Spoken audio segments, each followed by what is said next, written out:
Hey everyone, thanks for joining us for today's installment of our Emmy Contender Chats. My name's Yvonne Villarreal and I cover TV here at the Los Angeles Times. And joining me today is Yara Shahidi. Thanks so much. You guys know her from her role as Zoey Johnson on ABC's Blackish. Thanks for joining us. Thank you for having me. So on Blackish, it sort of explores, we follow advertising exec Andre Johnson and his pediatrician wife, Rainbow, the best name ever, and their 4 children. Yes. And like the Cosbys before them, they're Black, they're prosperous, and they're well-educated. Mm-hmm. Talk to me about when you first got the script. Was that a breath of fresh air from the types of roles you were seeing and being considered for? Most definitely. I mean, when I read the pilot script, it was still called the Untitled Anthony Anderson Kenya Barris Project. Yeah. And just reading through the script, you could tell that they really wanted to talk about something pertinent. So, I mean, even in the episodes that may seem like we're just goofing around, it really is addressing the Black experience, but from so many different angles that I really appreciated it, because the writers do such a beautiful job of tackling one subject from a different point of view for each character. And that was obvious from the very pilot script. And I think what's interesting is I'm so opposite from my character, Zoey, that it was fun to be the sassy girl on set and to really, I was given a place to then play and grow with her. So, I mean, she wasn't, when we started shooting, she wasn't fully developed. Right. And it was really throughout the course of season 1 and season 2 and talking to the writers and the writers figuring out who Yara was, in which we figured out who Zoey was. And it's been this amazing little journey.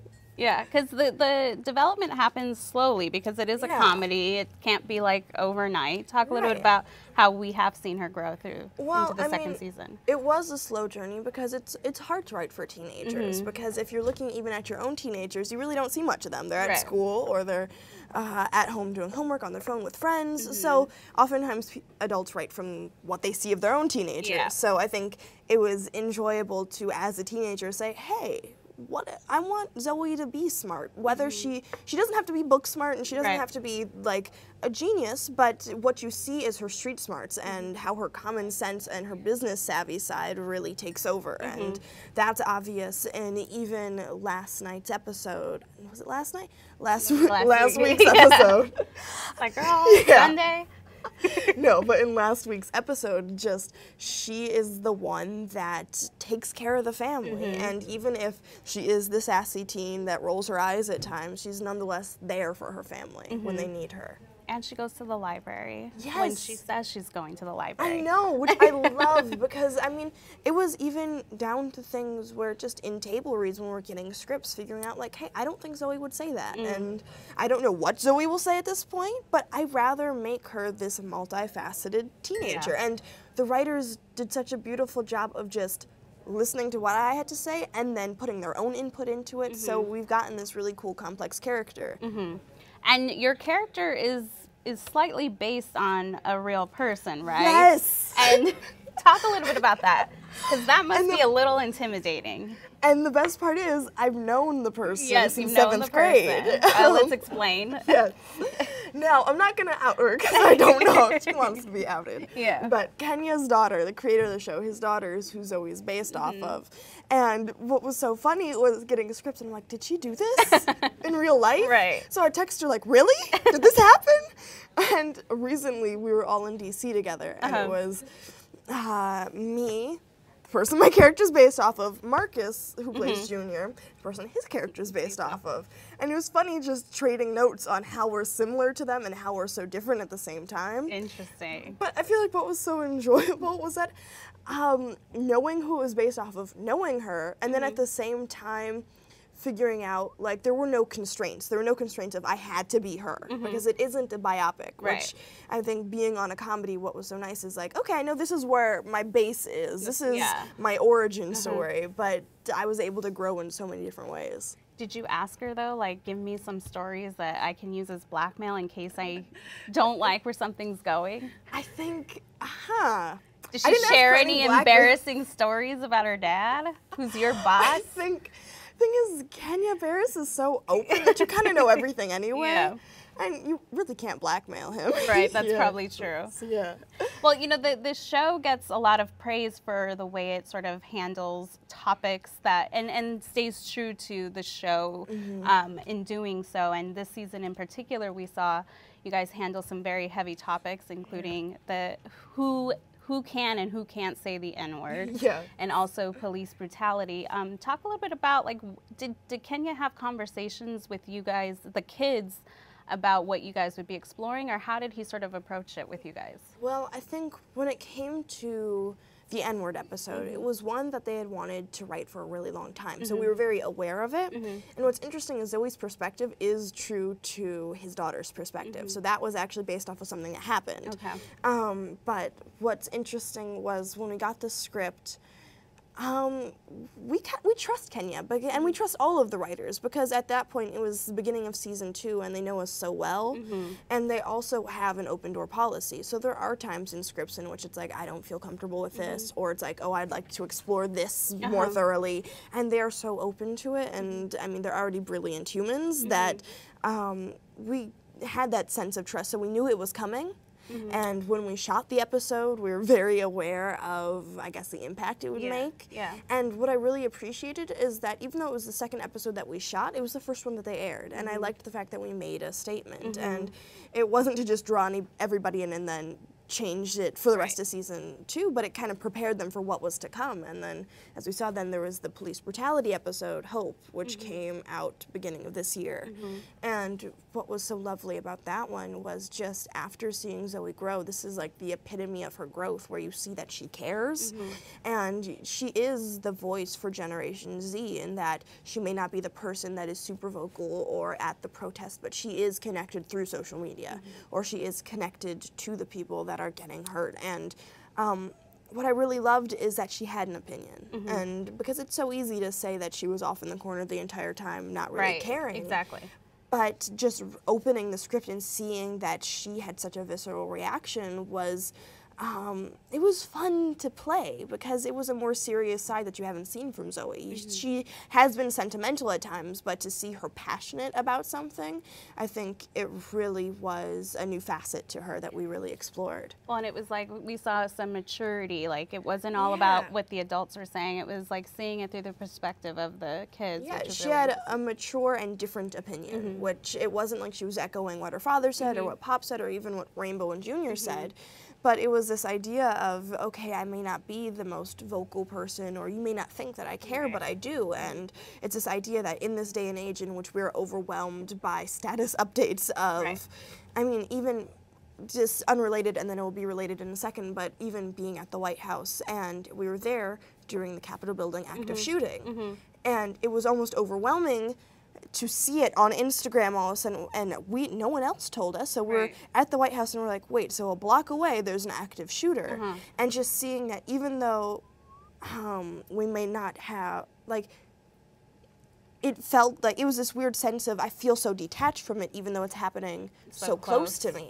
And just having Zoey express that feeling of, we're so detached from it, but at the same time it's overwhelming to see constantly this bad thing happen, that bad thing happen. You see it all over Twitter, you see it all over Instagram. You can wake up in the morning thinking it's going to be a great day, and it's like, whoa, 65 people in Pakistan were just killed. And just having that opinion was so important, because I could relate to it, and so many of my peers could relate to that.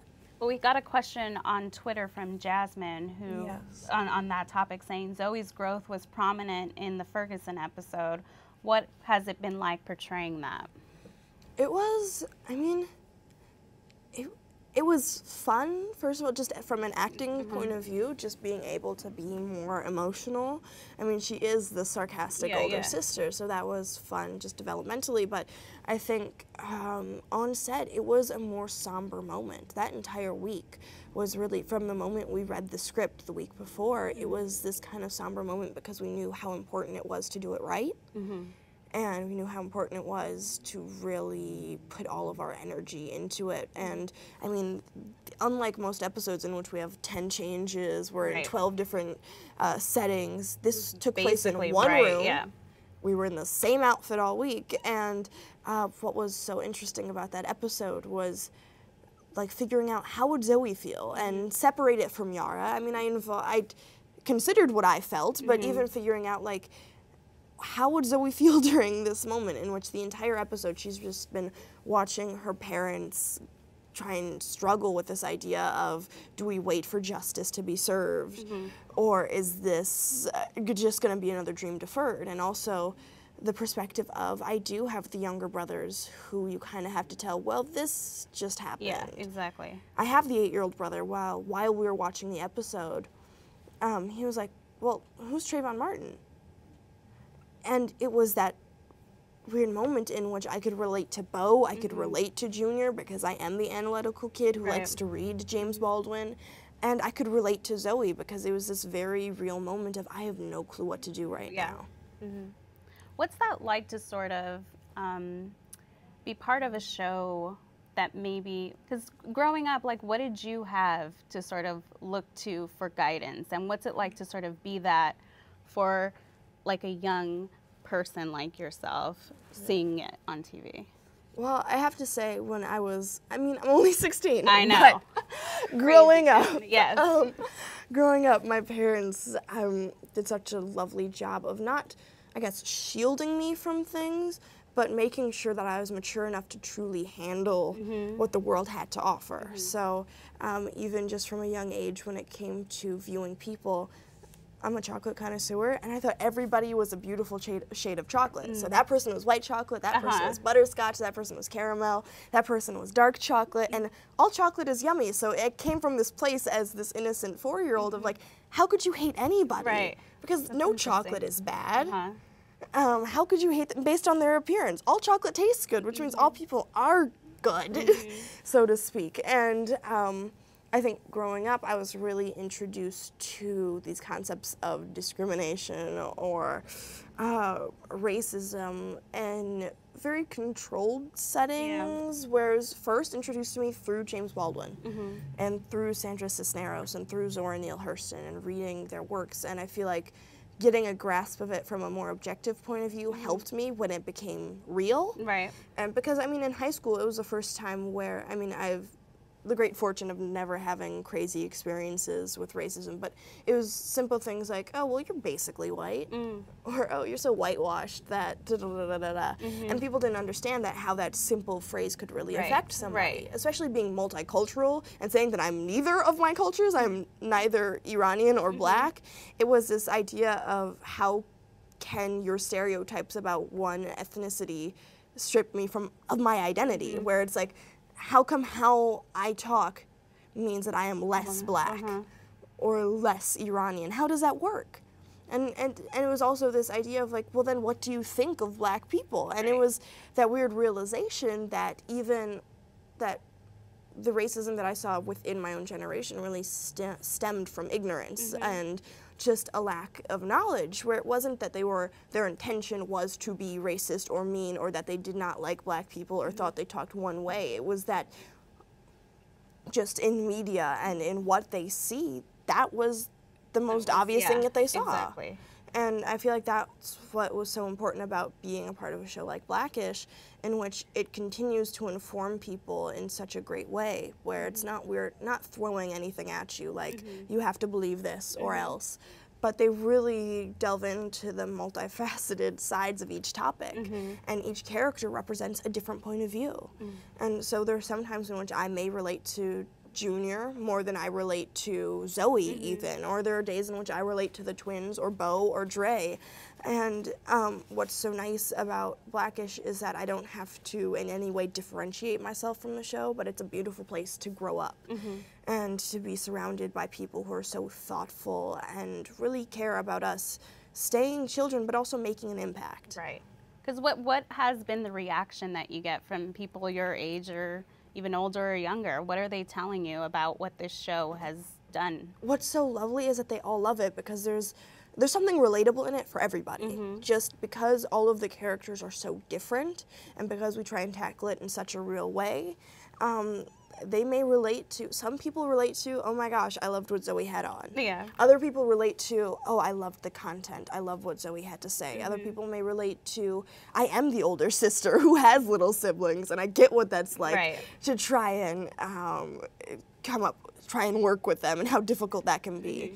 And sometimes they relate to the idea of, I'm growing up in this crazy new world of social media in which I always know what's happening all of the time. And it's this idea of, I'm trying to gain my independence, yet the world is scary and I need my family. And so there's so many ways you can relate to Zoey alone, and the show at large. People really love it, no matter whether you're black, white, Puerto Rican, and it's fantastic to see. And it's funny. Yes, it's funny. Another question from Twitter is, what has been the most difficult yet rewarding episode to shoot? And maybe we've already talked about it, or maybe we haven't. I think there are two, for totally different reasons. I think Hope, of course, just for the reasons that we talked about before, because it was so different than anything we had done. And it really showed a different side of each character. So I think it took a lot more prep work of saying, we've never seen Zoey like this. So how do I want her to react, and how do I want this to stay true to who she is and true to Generation Z. And so I think that was a difficult and fun challenge. And then there was the episode in which I get a car. It's called the Twin Dependence episode. And the library. Yes, and it was so much fun and challenging because I had to learn, was it Mandarin? Yes, I was going to say German. yes. And I got to speak some Farsi, which was great. And I learned how to change a tire, which was amazing. I couldn't quite get the juggling down. Do you still remember how to change the tire? Or are you just going to call AAA like I do? Don't tell my parents I know, but I do. Okay. It seems impossible to me. I know, but they got it, like Transpo on set, all the guys that work with the vans and all that, they sat me down. We had the Buick in front of me. What did Anthony say? He was impressed. He was impressed. And I was impressed. I didn't know I could do it. That's hilarious. What's it like working with them? Oh, it is so much fun. It is honestly the best set where... Do they try to out-funny each other?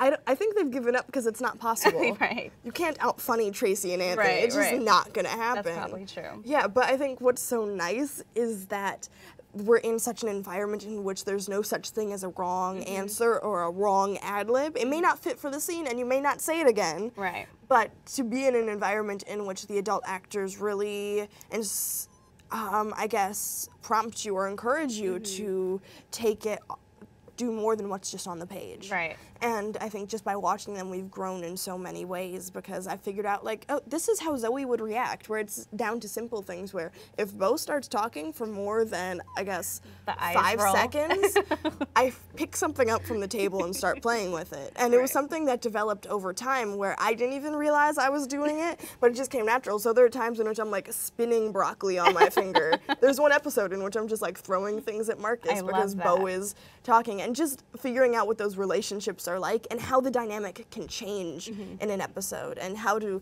allow the dynamic to grow and evolve and not stay static while still remaining true to your character has been such a fun adventure.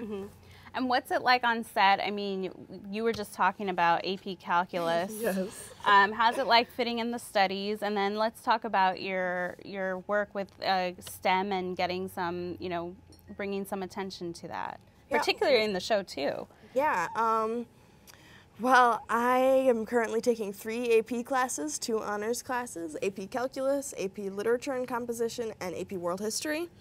Kids, this is your mentor right here, okay? It is, I mean, I'm not going to lie, it's quite a juggling. It's quite a balancing act. I think what's lovely is that Kenya and Groff and everybody in the writer's room, everybody on set really encourages us to, and gives us the proper support to do it. To do it, yeah. So are Anthony and Tracy trying to help you with your homework? I think what they help me with is finding my notes on set. I'm always leaving notebooks on set. My mother can attest to this. There was an AP Euro notebook that I left on set for about a week. Oh my God. And I had everybody on set looking for it. Oh my God. And I think, who was it? one of the PAs, Flip, I remember this, he gave it to me, and he was a savior at that moment because it had all of my notes in it. That's crucial. So I think, yes, so they always help in that manner. And then also, I mean, I enjoy school. So it was one of those things where I wasn't willing to really sacrifice anything. I was like, I didn't want to take easier classes because I like the challenge. Right. And so what's nice is truly enjoying my classes, and we've really made it so that I can take the classes that I want. Yes, there are requirements that need to be fulfilled to graduate, and yes, there are things that have to be done to get into college, but it's really been self-guided from like, you know, I love history, so I'm going to take the advanced history classes, and even though you may take AP World senior year or even sophomore year, I want to take it this year because it lines up with this class, or I want to take AP US history next year so it lines up with government. And what's so interesting is how even what I'm learning in history plays such a pivotal role in modern day, where I think what I like to say when I'm explaining things to my brothers, I locked them in a room once to teach them a history lesson. I have to admit. Mom, is this true? I had gotten a new laser pointer and I had a map of the world, so it just kind of had to happen. You're like... Yes. Yeah. But I forget what I was teaching them about, but I remember the one thing I said was like, history is like a play with 5 characters that just keep changing outfits. Oh, interesting. Because I feel like so many times what's so fascinating, just I've always loved history and I want to study sociology in college, but this idea that we progress in so many ways, technologically and just making the world a smaller place through social media and through, I mean, we have so much technology now in which I can talk to somebody that's 1,000 miles away in a matter of seconds, and just understanding that even though so many things have changed and so many of our circumstances have changed, we keep making the same mistakes. Yeah. And it's funny to watch, and I think my favorite example is how Napoleon and Maximilian and Robespierre get the French people into trouble, yet when Napoleon III and Maximilian decide to run, completely different people, by the way, they're like, yes, come run. Like, you didn't see that coming? Yes, yes. But I think it's just a funny example of we grow in so many beautiful ways, and we see that growth, and we're more connected than ever, but at the same time, we're dealing with a different version of the exact same thing. I think racism has become more insidious in some ways and very obvious in other ways, in which now, because we have social media, we know when some unarmed child was shot, and we know it immediately. Right. Well, talk about the work with STEM and bringing awareness and... well, I am a STEM advocate. I'm actually going to go to the last White House Science Fair under the Obama administration. That's amazing. Tomorrow, yes. That's why we moved the chat. Yes. I'm going tomorrow morning. Science, science, technology, engineering, and mathematics. Yes. And I think what's so important about it is that it really, more than just taking a class to get great credits, it really helps you with problem solving, and it helps you be a more analytical thinker. And I feel like oftentimes STEM programs are underdeveloped just because it takes a lot of funds to do the proper experiments or have the proper, I guess, supplies. And so what's been so lovely is I partnered with DoSomething.org, and there was a PSA, and we raised over $100,000, and that money went to specific STEM projects in classrooms in Minneapolis, my hometown, and St. Louis. But what's so amazing is seeing young girls empowered in STEM fields, because there is an overwhelming lack of a female presence.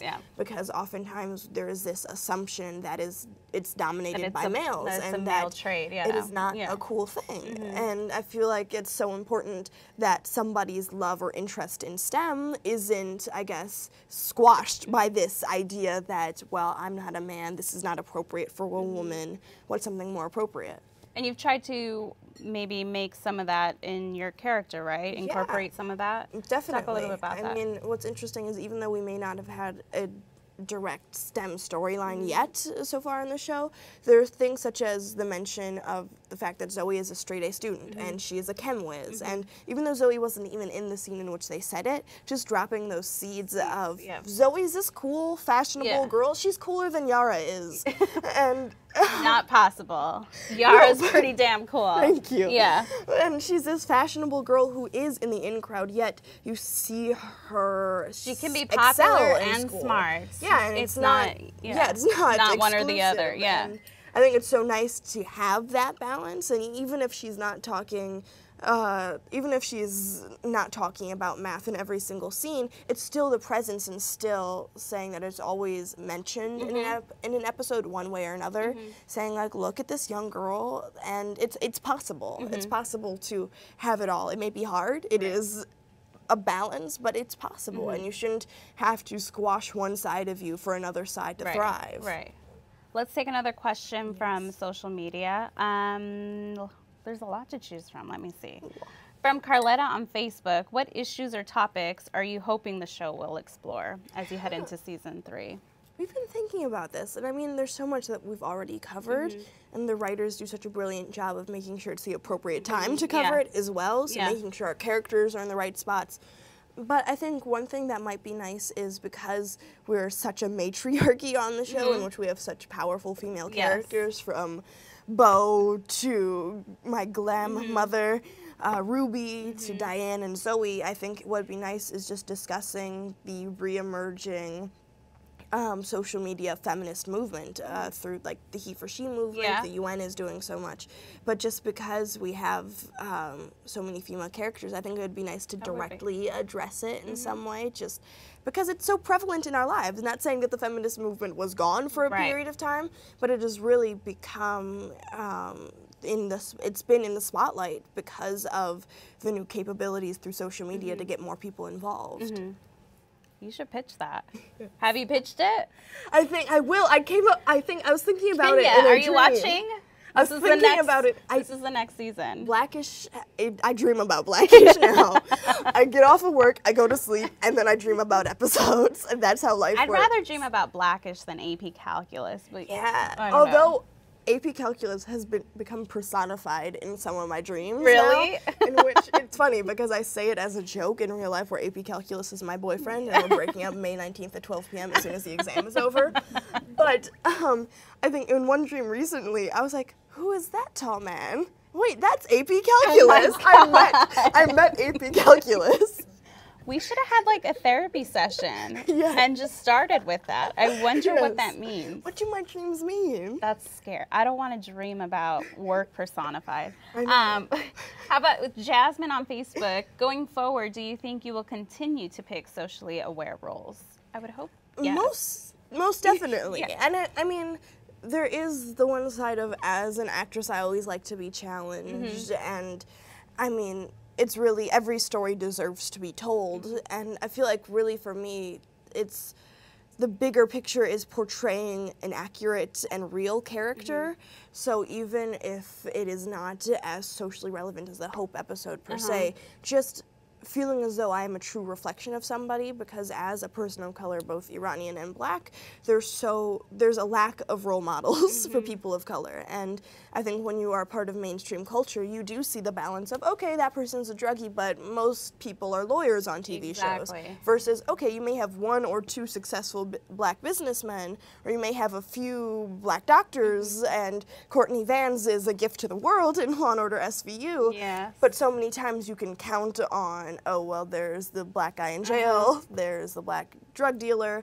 and to be able to be a part of balancing the scale is a nice thing, and it's not something I take lightly. And so I hope that they are as socially aware and that I get opportunities like Kenya has given to us in Blackish. But yeah, it's really about, I mean, there's so many projects that have even come in which it's like, I don't feel comfortable doing this because it's not how I want to feel portrayed. Even though I know the character is not me, I want to look back and even have a positive role model for teenagers. You don't want to add to the negative. I mean, so many times, even taking away race, gender, sexuality, just being a teenager, oftentimes on TV what you see is, okay, that person's smoking, drinking, partying. And that is the reality for some teenagers, for a lot of teenagers. But at the same time, there's almost a stigma of, wait, you don't go to parties? I had a friend ask me, an acquaintance, ask me, wait, so what do you mean you don't drink?